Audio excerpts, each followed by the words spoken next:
একজন লুচ্চা। হ্যাঁ, ওনার কথা এখানে নিয়ে আল্লাহ মামুনুল হক লুচ্চা না, এটা প্রমাণিত হয় নাই। উঠে যান ভাই, এখানে আসেন, বসেন, এখানে আসেন।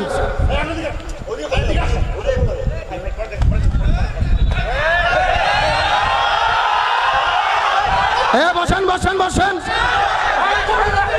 উত্তেজিত হন না, বসেন, যে যেখানে আসেন বসেন। আসেন বড় ভাই, আপনার উপরে আসেন, ভাই আপনার উপরে আসেন, ভাই আপনার উপরে আসেন, আপনার সম্মানিত মানুষ উপরে আসেন।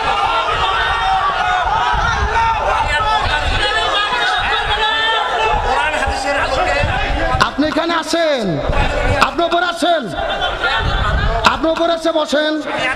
আপনার যেই প্রশ্ন উত্তর পাবেন, আসেন। আমরা যতগুলো কথা বলছি কোরআন হাদিসের বাইরে কোনো কথা বলি নাই। কি ভয়ঙ্কর নেতা রে ভাই! একটা প্যান্ডেলের মধ্যে শ্রোতাকে এভাবে টানা হেঁচড়া করা, জোর জুলুম করাকে ঠিক আপনারাই বলেন। আল্লাহ তারে হেদায়েত করুক, আমিন।